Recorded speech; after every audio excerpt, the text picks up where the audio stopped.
ఒక మంచోడు అనగాల ఎవరైనా 10 మంది ఉంటారండి. ఎదవలు అనగాల ఎవరు ఉండరు. ఇప్పుడు పొత్తులు పెట్టొచ్చారంటే వస్తారు. ఎందుకు? ఇప్పుడు నువ్వు మంచి నడుస్తావు కాబట్టి మంచి వెనకాల నలుగురు ఉంటారు. నువ్వు ముంచోడు కాబట్టి బాబాయిని ఇలా ఇంట్లో తల్లి చెల్లి ఎన్ని చేసే కానీ నీ వెనకాల ఎవరు ఉండరు. నమస్తే, మీ పేరేనా? అవే రాము అండి. ఏం చేస్తారు?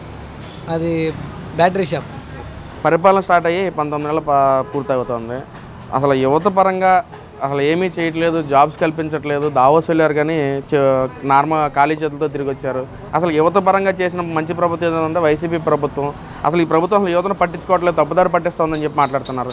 ఏం చెప్తారు మీరు దాని గురించి? అవును, అది నిజమే. చెప్పింది జగన్మోహన్ చెప్పింది నిజమే. ఎందుకంటే యువతను పట్టించుకుంది కంపల్సరీగా ఈ కూటమి ప్రభుత్వం యువతను పట్టించుకోవాలి. ఎందుకంటే పోయినసారి యువత పట్టించుకోవడం అంటే గంజాయి ఎలా తాగాలి, మందు ఎలా తాగాలి, వెళ్ళి కాలేజీల మీద ఎలాగా లేడీస్తో ఎలా అభ్యాసం చేయాలని మొత్తం మా జగన్మోహన్ రెడ్డి నేర్పించాడు పోయినసారి. ఈ కూటమి ప్రభుత్వం అంటే అలాంటి చేత కావట్లేదు. వాళ్ళకి ఏమవుతుందంటే పెట్టుబడులు తేవడం, యువతకు ఉద్యోగాలు తేవడాలు అలాంటివి చేస్తున్నారు. ఈ జగన్మోహన్ రెడ్డికి కావాల్సింది ఏంటంటే ముందు యువత మా గంజాయి తాగాలి, పడిపోవాలి, కుటుంబం నాశనం అయిపోవాలి అని కోరుకున్నాడు. కాబట్టి పోయినసారే బాగా చేశాడు జగన్మోహన్ రెడ్డి. యువత నాశనం చేయడం కానీ యువతకు మంచి చేశాడు. గంజాయి అలవాటు చేసి రోడ్ల మీద నడవాలంటే భయం వేసేది. బ్లేడ్లతో కోసి బెదిరించడాలు, డబ్బులు లాక్కోవడాలు, విచ్చలవిడిగా గంజాయి ఒక చిల్లర కొట్లో బిస్కెట్లు చాక్లెట్లు దొరికితే ఎలా దొరికేదో అలా చిల్లర కొట్లో గంజాయి కూడా దొరికేది పోయినసారి. ఇప్పుడు దొరకట్లేదు కాబట్టి కూటమి ప్రభుత్వం పాపం చాలా పనేం చేయట్లేదు పాపం. ఎందుకంటే అంటే యువత పరంగా చేసిన ప్రభుత్వం మాది. యువతకు ఎలాంటి కంపెనీస్ కావాలో దావోస్ వెళ్ళి కంపెనీస్ తీసుకొచ్చాము. అసలు ఈ ప్రభుత్వం అసలు దావోస్ వెళ్ళినా ఏం చేయట్లేదని చెప్పి మాట్లాడుతున్నారు. మధ్య రేట్లు తగ్గించాం గతంలో, అసలు ఏం చేయట్లేదంటే అంటా ఉన్నారు. ఫస్ట్ అండి, పాలించే నాయకుడు సరైనడైతే వ్యవస్థ కూడా అలాగే ఉంటుంది. ముందు మన ఐటీ మంత్రి కోడిగా అతని పేరండి అమర్నాథ్ గౌడ్ సంథింగ్ గుడ్ ఉంది. ఆయనేమో చలిగా ఉంది అక్కడికి వెళ్ళాను ఇక్కడికి వెళ్ళాను కోడిగుడు మంది చేయడు. ముందు ఈ లోకేష్ బాబు గారు ఏం చేస్తున్నారు, యువతకి మనం ఏం చేయాలి, ముందు ఆ యువతకి ఉద్యోగాలు ఎలా తేవాలి, కంపెనీ ఎలా తేవాలి అనే ఆలోచన మీద ఆయన ముందు ప్రజల గురించి ఆలోచించి యువత గురించి ఆలోచించి చాలా పెట్టుబడులు తెస్తున్నాడు. పాలించే నాయకుడు సరైనడైతే వ్యవస్థ కూడా బాగుంటుందండి. అంతేగాని ఇప్పుడు ఆడేదో నోరుందని వాగేసి నాకు చలిగా ఉంది ఈ గంజాయిలు ఇవన్నీ కాదండి.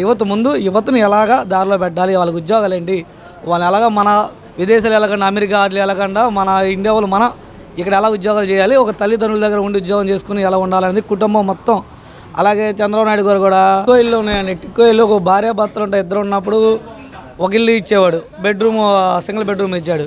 అలాగని ఇప్పుడు చంద్రబాబు నాయుడు గారు ఏం చేస్తున్నారంటే ఫ్యామిలీని విడగొట్టకూడదని చెప్పి తల్లిదండ్రులు ఉంటే వాళ్ళకి సపరేట్గా 2 బెడ్రూమ్స్ 2 ఇచ్చి ఫ్యామిలీ ఎప్పుడు విడిపోకూడదు అంటే ఒక విధంగా నాయకులు ప్రజల గురించి ఆలోచించే నాయకుడు అంటే ఫ్యామిలీ మొత్తం కలిసి ఉండాలి. ఆ బాగా తెలుసు కాబట్టి ఆయనకి ఆ మంచి టిక్కో కానీ ఫ్యామిలీ మొత్తం ఉండేట్టు చేస్తున్నాడు. అలాగే లోకేష్ బాబు ముందు యువత గురించి బాగా ఆలోచిస్తాడు. యువత గురించి ఆలోచించి ఈ గంజాయిని మాత్రం బాగా అరగట్టారు. ఈ 19 నెలల్లో మాత్రం చాలా వరకు ఏపీలో గంజాయి బాగా అరగట్టారండి మా తెలుసు. అన్న మరి చూసుకుంటే గత పాలనలో కానీ మొన్న ఈ 19 నెలల పాలనలో కానీ అసలు తిరుమల తిరుపతి దేవస్థానం అసలు ఎన్డీఏ కుటుంబం చేత బీభత్సంగా భ్రష్టు పట్టించేస్తూ ఉంది. మొన్న చూసుకుంటే కల్తీ లడ్డూ వ్యవహారం కానీ నెయ్యి వ్యవహారంలో కూడా అసలు ఫేక్ ప్రచారం చేస్తుంది. ఎన్డీఏ కుటుంబం తన రాజకీయ స్వలాభం కోసం చేస్తుందని చెప్పి మాట్లాడుతున్నారు. మరి నిన్న కాక మొన్న సిట్ విచారణలో కూడా కల్తీ జరిగిందని చెప్పి ఒక నివేదిక ఇచ్చారు సిట్ విచారణ వాళ్ళు. ఎలా చూడొచ్చు అంటారు? అసలు సిట్ విచారణ ఏంటో ముందు మన జగన్మోహన్ రెడ్డి తెలుసో లేదో ఒక న్యాయస్థానం ఆయనకు అనుకూలంగా ఏం చెప్తే అదే కరెక్ట్ అంటాడు. ఇప్పుడు 100 మంది కాదు 10,000 మంది ఇది కరెక్ట్ అంటే అయినా ఆయనకి ఏం ఆయన చెప్పిందే కరెక్ట్. వస్తాడు ప్రెస్ మీట్ పెడతాడు, 2 ముక్కలు మాట్లాడతాడు, ఆయనకి అర్థం కాదు. మన రిపబ్లిక్ డే అన్నాడు, ఆ రిపబ్లిక్ డే ఎందుకు గణల దినోత్సవం అంటాడు, ఏదో అంటాడు, ఆయన చెప్పడం రాట్లా. మరి ఆయన అలాగ వేయడం మాజీ ముఖ్యమంత్రి అర్థం కావట్లేదు. దేవుడితో చాలా చలగాటం పెట్టుకున్నాడు. దేవుడు అనేవాడు కంపల్సరిగా నెయ్యి విషయంలో ప్రభుత్వం ఈ ఎన్ఐ కూడా ప్రభుత్వం ఎప్పుడు కూడా తప్పు చేసింది ఎవరినైనా వదలదు. అది ఆ పార్టీ వల్ల ఈ పార్టీ వల్ల అనేది దేవుడి దృష్టిలో దేవుడితో ఆడుకునేవాడు ఎవరిని కూడా దేవుడు అనే వదలలో ఈ ఎన్ఐ ప్రభుత్వం కూడా వదలని చెప్పి అనుకున్నాను నేను. అంటే ఎలా చూడొచ్చు, గతంలో వాళ్ళు మేమున్నప్పుడు అసలు ఎలాంటి కల్తీ జరగలేదు, అసలు నెయ్యి కల్తీ అసలు దేవుడి విషయంలో ఎవరు కల్తీ చేస్తారని చెప్పి వాళ్ళు మాట్లాడారు. కానీ సిట్ విచారణలో కల్తీ జరిగింది, రసాయనాలతో జరిగిందని చెప్పి విచారణలు వచ్చింది. ఏం చెప్తారు ఇప్పుడు వైసీపీ నాయకులు గతంలో మాట్లాడినందరూ ఇప్పుడు ఏం చేస్తారనుకోవచ్చు? ఆయన ముందు ముఖ్యమంత్రి గారు దేవుడి దగ్గరికి వెళ్తా కూడా సతీమణితో కూడా వెళ్ళలేనిది అతను. ప్లస్ దేవుడి దగ్గరికి వెళ్ళినప్పుడు ఆయన అనకూడదు కానీ గుడిలో ఒక్కొక్క కాలంలో చెప్పులు కూడా వేసుకెళ్ళాడు. అంటే తిరుపతి సెట్ కూడా డైరెక్ట్గా తిరుపతికి వెళ్ళలేక వాళ్ళ ఇంటి దగ్గర తెచ్చుకొని వేసుకొని దేవుడు అంటే ఈయన ఎవరైనా దేవుడు అనేవాడు మనం వెళ్ళాలి, దేవుడే నా దగ్గర రావాలన్న మూర్ఖత్వం ఉన్న జగన్మోహన్ రెడ్డి దేవుడిని వాళ్ళ ఇంటి ఎదురుగా ఒక తిరుపతి సెట్ వేసుకొని పూజలు చేసే నాయకుడు. సరే అలా నాయకుడు దేవుడు కంపల్సరీ 100%గా నెయ్యి కల్తీ విషయంలో ఆయన పాత్ర చాలా ఉంది. ఈ ప్రభుత్వం ఎవరిని వదలకూడదని చెప్పి దేవుడి విషయంలో ఎవడు ఆడుకున్నా ప్రభుత్వం కంపల్సరీ వదలకూడదు. అది ఈ ప్రభుత్వం అవునా ఏ ప్రభుత్వం అవునా దేవుడి పట్ల అసభ్యంగా చేసిన వాళ్ళు ఎవరిని కూడా వదలకూడదని కోరుకుంటాం మేము.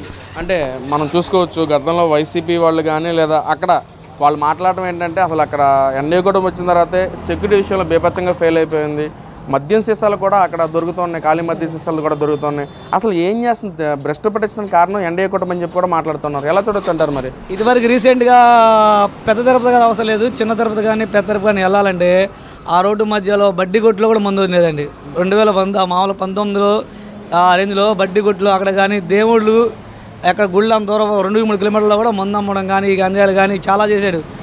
దేవుడి విషయంలో చాలా రిగ్రెట్ చేశాడు. దేవుడు అనేవాడు కంపల్సరీగా ఇంతకింత ఇంకా ఎవరు తప్పు చేసినా అది ఏ పార్టీ తప్పు చేసినా వాళ్ళు ఇంకా కంపల్సరీ శిక్షిస్తాడు.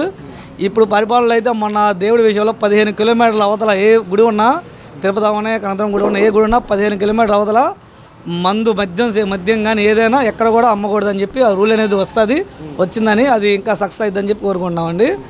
ఈ ఎన్ఐఏ కూటమి మాత్రం కంపల్సరీగా ముందు ప్రజలకు ఏం చేయాలనేది బాగా ఆలోచిస్తుంది. వాడేదో వచ్చి మైకి పెట్టి వస్తున్నాడు, ఈడు వచ్చి మాట్లాడుతున్నాడు, నువ్వు ఇచ్చేయలేం కాదు. లోకేష్ బాబు కూడా ముందు యువతకు ఏం చేయాలి, మనం అంతే ఒక్కనే ఉంటాడు. యువతకు ఏం చేయాలని చెప్పి ఆ ఫ్యాక్టరీలు తేవడం కానీ, యువతకు ఉద్యోగాలు చేయడం కానీ, మొన్న ఆయన పుట్టినరోజుకి అసలుగా ఒక నాయకుడు పుట్టినరోజు కూడా ఆయన చేసిన సేవ మాత్రం చాలా వరకు వికలాంగులకి చేసే వాళ్ళ చేయడం బాగా చేశాడు లోకేష్. గతంలో కూడా జగన్మోహన్ రెడ్డి గారి పుట్టినరోజు వేడుకలు చూసాం, మరి మనం లోకేష్ గారి పుట్టినరోజు వేడుకలు చూసాం.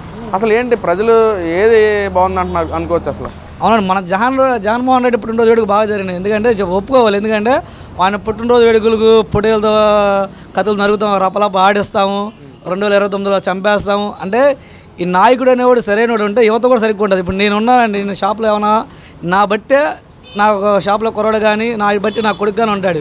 నువ్వు నాయకుడివే వాళ్ళని చంపేద్దాం పడితే ఇతని వల్ల యువత నాశనం అయిపోతుంది. ఇలా రెచ్చగొట్టడం చేయడం వల్ల యువత చాలా నాశనం అయిపోతుంది. మన గన్నవరం నియోజకవర్గంలో వాళ్ళ బ్యానర్లు కట్టారు, రపరపలు ఆడేస్తాము, 2029లో నరికేస్తాము, చంపేస్తాము. కట్టమన్నాడు ఈ నాయకుడు బాగానే ఉన్నాడు. అనవసరంగా వాళ్ళు 20-30 మంది కేసులు ఎదుర్కొని వాళ్ళ కుటుంబం నాశనం అయిపోతుంది అంతే. ఇలా కట్టకూడదు, ఇలా చేయకూడదు. నాయకుడు అనేవాడు సరిగ్గా వాళ్ళకి చెప్పాలి, ఏది కరెక్టో ఏది మంచిగా చెప్పాలి. ఆ నాయకుడే సరిగ్గా లేకపోతే ఆ యువత కూడా అలా తయారైతే వాళ్ళ వైపు ఉన్నాడు. అన్న మరి ఏదైతే అసలు గణతంత్ర దినోత్సవ వేడుకలు అనేది అసలు రాజకీయ నాయకుడి సంబంధం లేదు, సామాన్యుడి సంబంధం, ప్రతి ఒక్కరూ చేసుకుని జెండా వందనం చేసుకుంటారు.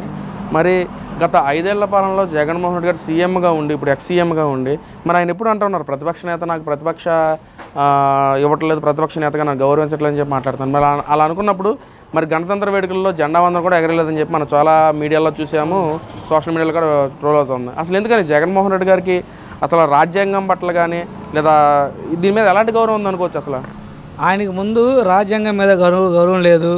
అసలు గణాల దినోత్సవం అంటే ఒక నాయకుడు, ఎవరో చిన్న నాయకుడైనా ఒక పార్టీ సామాన్యుడు ఎవరైనా మనం అది ఆగస్టు 15 అవనే గణాల దినోత్సవం ఎవరైనా చేసుకోవాలి. ఆయన ప్రెస్ మీట్ పెట్టాడు, గణాల దినోత్సవం అంటే అది ఇది అని చెప్పి ఆయనకే దానికి ఏంటో మీనింగ్ ఆయనకే తెలియదు. ఆయన నాకు చెప్పాలి, మరి ఆయన గణాల దినోత్సవం చేయట్లేదు. ఆయనకి ఏంటంటే దేశభక్తి అనేది లేదండి, అంతా దేవుడి మీద దేశభక్తి అని లేదు.